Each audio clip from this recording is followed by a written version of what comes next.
ರಾಜ್ಯಸಭೆಯಲ್ಲಿ ರಾಮ ಮಂದಿರದ ವಿಚಾರವನ್ನು ಪ್ರಸ್ತಾಪಿಸಿ ಎಚ್.ಡಿ. ದೇವೇಗೌಡರು ಮಾತನಾಡಿದ್ದಾರೆ. ರಾಮ ಮಂದಿರದ ಉದ್ಘಾಟನೆಯ ಬಗ್ಗೆ ಶ್ಲಾಘನೆಯನ್ನು ವ್ಯಕ್ತಪಡಿಸಿದ್ದಾರೆ. ರಾಮ ಮಂದಿರವನ್ನು ಹಾಡಿ ಹೊಗಳಿದ್ದಾರೆ ಮಾಜಿ ಪ್ರಧಾನಿ ದೇವೇಗೌಡರು. ರಾಮ ಮಂದಿರ ನಿರ್ಮಾಣ ಮಾಡಿದ್ದಕ್ಕೆ ಮೋದಿಗೆ ದೇವೇಗೌಡರು ಧನ್ಯವಾದವನ್ನು ಸಮರ್ಪಿಸಿದ್ದಾರೆ. ರಾಮ ಮಂದಿರದ ಬಗ್ಗೆ ನನಗೆ ಬಹಳ ಸಂತೋಷ ಇದೆ. ಮಂದಿರ ನಿರ್ಮಾಣಕ್ಕೆ ಮೋದಿ ತುಂಬಾ ಶ್ರಮಿಸಿದ್ದಾರೆ. ದೇವೇಗೌಡರ ಮಾತಿದು. ಮೋದಿ ಪ್ರಾಮಾಣಿಕ ಪ್ರಯತ್ನದಿಂದ ಮಂದಿರ ಆಗಿರುವಂತಹದ್ದು ಅಭೂತಪೂರ್ವ ಕ್ಷಣಕ್ಕೆ ಪತ್ನಿ ಸಮೇತ ಸಾಕ್ಷಿಯಾಗಿದ್ದೆ ಅಂತ ಹೇಳಿ ಮಾತನಾಡಿದ್ದಾರೆ. ಭವ್ಯ ಮಂದಿರ ಮುಂದಿನ ಪೀಳಿಗೆಗೂ ಕೂಡ ಸಾಕ್ಷಿಯಾಗಲಿದೆ ಅಂತ ಹೇಳಿ ರಾಜ್ಯಸಭೆಯಲ್ಲಿ ಮಾಜಿ ಪ್ರಧಾನಿ ದೇವೇಗೌಡರು ರಾಮ ಮಂದಿರದ ಉದ್ಘಾಟನೆಯ ಬಗ್ಗೆ, ಪ್ರಧಾನಿ ನರೇಂದ್ರ ಮೋದಿ ಅವರ ಕೆಲಸದ ಬಗ್ಗೆ ಮಾತನಾಡಿರುವಂತಹದ್ದು, ಧನ್ಯವಾದವನ್ನು ಅರ್ಪಿಸಿರುವಂತಹದ್ದು, ಶ್ಲಾಘನೆಯನ್ನ ವ್ಯಕ್ತಪಡಿಸಿರುವಂತಹದ್ದು.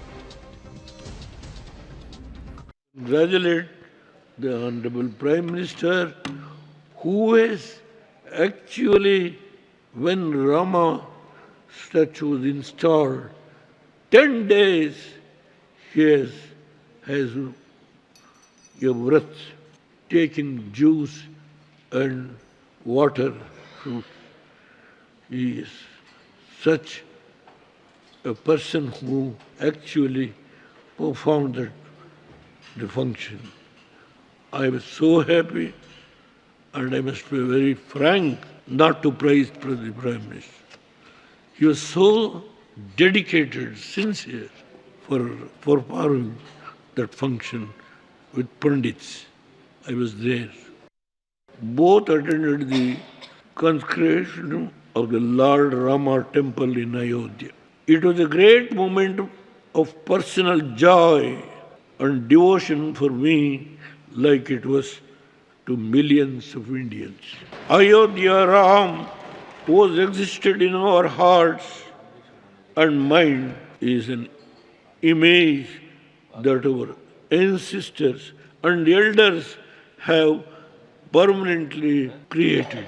Lord Rama is a symbol of righteousness.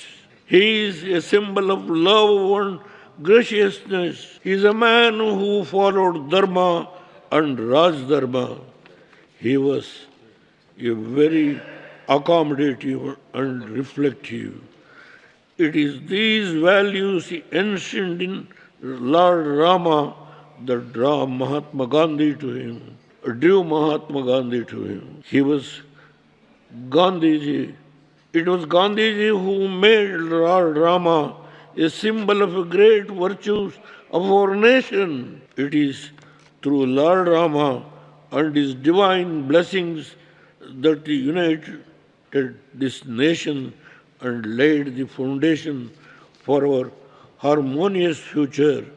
It is through the moral strength that Lord Rama gave that he fought the British Empire. I seriously wish and pray that Lord Rama, that our ancestors and elders gave us, and the new Rama temple in Ayodhya becomes a symbol of great humanity for our nation and the world. ಶತಶತಮಾನಗಳ ಕನಸು ನನಸಾಗಿದೆ. ರಾಮ ಮಂದಿರದ ಉದ್ಘಾಟನೆಯ ವಿಚಾರವನ್ನು ಪ್ರಸ್ತಾಪಿಸಿ ಪ್ರಧಾನಿ ನರೇಂದ್ರ ಮೋದಿ ಅವರನ್ನ ರಾಜ್ಯಸಭೆಯ ಅಧಿವೇಶನದಲ್ಲಿ ದೇವೇಗೌಡರು ಹೊಗಳಿದ್ದಾರೆ. ಇದೇ ವಿಚಾರಕ್ಕೆ ಸಂಬಂಧಪಟ್ಟಂತೆ ಮತ್ತಷ್ಟು ಡೀಟೇಲ್ಸ್ ಅನ್ನು ಕೊಡ್ತಾರೆ ನಮ್ಮ ಡೆಲ್ಲಿ ಪ್ರತಿನಿಧಿ ಶಬೀರ್ ನೇರ ಸಂಪರ್ಕದಲ್ಲಿ ಜಾಯ್ನ್ ಆಗಿದ್ದಾರೆ. ಶಬೀರ್, ಇವತ್ತು ಸಂಜೆ ಪ್ರಧಾನಿ ನರೇಂದ್ರ ಮೋದಿ ಅವರು ರಾಮ ಮಂದಿರದ ವಿಚಾರವನ್ನು ಪ್ರಸ್ತಾಪಿಸಿ ಭಾಷಣವನ್ನು ಮಾಡಲಿಕ್ಕಿದ್ದಾರೆ, ಸಂಸತ್ತನ್ನು ಉದ್ದೇಶಿಸಿ ಮಾತನಾಡಲಿಕ್ಕಿದ್ದಾರೆ. ಅದಕ್ಕೂ ಮೊದಲೇ ದೇವೇಗೌಡರು ರಾಜ್ಯಸಭೆಯಲ್ಲಿ ಪ್ರಧಾನಿ ನರೇಂದ್ರ ಮೋದಿ ಅವರನ್ನು ಹಾಡಿ ಹೊಗಳಿದ್ದಾರೆ, ರಾಮ ಮಂದಿರದ ವಿಚಾರವನ್ನು ಪ್ರಸ್ತಾಪಿಸಿದ್ದಾರೆ. ಪ್ರಧಾನಿಯವರ ಇವತ್ತಿನ ಸಂಜೆಯ ಆ ಭಾಷಣಕ್ಕೆ ಅಥವಾ ಅವರ ಮಾತುಗಾರಿಕೆಗೆ ದೇವೇಗೌಡರ ಈ ಮಾತುಗಳು ಪೀಠಿಕೆ ಅಥವಾ ಮುನ್ನುಡಿ ಅಂತ ಹೇಳಬಹುದಾ ಅಂತ? ಪ್ರೇಮ್, ಖಂಡಿತವಾಗ್ಲೂ ಇವತ್ತು ಪ್ರಧಾನಮಂತ್ರಿ ನರೇಂದ್ರ ಮೋದಿ ಅವರು ರಾಜ್ಯಸಭೆ ಅಥವಾ ಲೋಕಸಭೆಯಲ್ಲಿ ಮಾತನಾಡುವಂತ ಸಾಧ್ಯತೆಗಳಿದಾವೆ.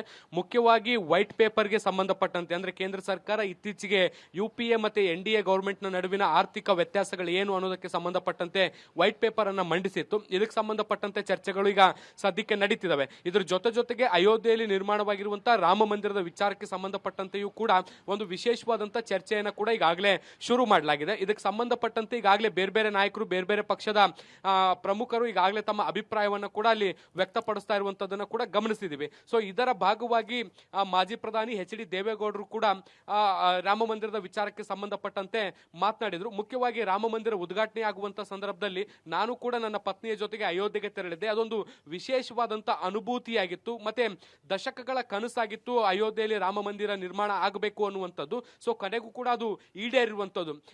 ಗಾಂಧೀಜಿ ಅವರಿಂದ ಹಿಡಿದು ಬಹಳಷ್ಟು ಜನರು ಕೂಡ ರಾಮನ ಗುಣಗಾನವನ್ನ ಮಾಡಿದ್ದಾರೆ. ರಾಮ ಇವತ್ತಿನ ಕಾಲಘಟ್ಟಕ್ಕೆ ಎಷ್ಟು ಮುಖ್ಯ ಅನ್ನುವಂಥದ್ದನ್ನು ಕೂಡ ಹೇಳಿದ್ದಾರೆ. ಸೊ ಹೀಗಾಗಿ ಅಯೋಧ್ಯೆಯಲ್ಲಿ ರಾಮ ಮಂದಿರ ನಿರ್ಮಾಣ ಆಗಿರುವಂಥದ್ದು ಇಡೀ ಭಾರತೀಯರಿಗೆ ಒಂದು ಹೆಮ್ಮೆಯ ಸಂಗತಿಯಾಗಿರುವಂಥದ್ದು. ಅದರಲ್ಲೂ ಕೂಡ ವಿಶೇಷವಾಗಿ ಪ್ರಧಾನಮಂತ್ರಿ ನರೇಂದ್ರ ಮೋದಿ ಅವರು ರಾಜಧರ್ಮದ ಜೊತೆಗೆ ರಾಷ್ಟ್ರ ಧರ್ಮವನ್ನು ಕೂಡ ಪಾಲಿಸುವಂತಹ ಮುಖಾಂತರ ಅಯೋಧ್ಯೆಯಲ್ಲಿ ರಾಮ ಮಂದಿರವನ್ನು ನಿರ್ಮಾಣ ಮಾಡಿರುವಂಥದ್ದು ಒಂದು ಹೆಮ್ಮೆಯ ಸಂಗತಿಯಾಗಿರುವಂಥದ್ದು ಅನ್ನುವಂಥ ನಿಟ್ಟಿನಲ್ಲಿ ಪ್ರಧಾನಮಂತ್ರಿಗಳನ್ನು ಕೂಡ ಹೊಗಳುವಂತ ಕೆಲಸವನ್ನ ಕೂಡ ಮಾಡಿದ್ದಾರೆ. ಸೊ ಇನ್ನು ಬೇರೆ ಬೇರೆ ಕೆಲವೊಂದಿಷ್ಟು ನಾಯಕರು ಕೂಡ ಇದಕ್ಕೆ ಸಂಬಂಧಪಟ್ಟಂತೆ ಮಾತನಾಡುವಂತ ನಿರೀಕ್ಷೆಗಳಿದ್ದಾವೆ. ಇದಾದ ಬಳಿಕ ಸಂಜೆ 5 ಗಂಟೆ ಅಷ್ಟೊತ್ತಿಗೆ ಪ್ರಧಾನಮಂತ್ರಿ ನರೇಂದ್ರ ಮೋದಿ ಅವರು ಕೂಡ ರಾಮ ಮಂದಿರ ವಿಚಾರ ಇದ್ರ ಜೊತೆಗೆ ಇತ್ತೀಚೆಗೆ ಏನು ಯಾರೆಲ್ಲಿಗೆ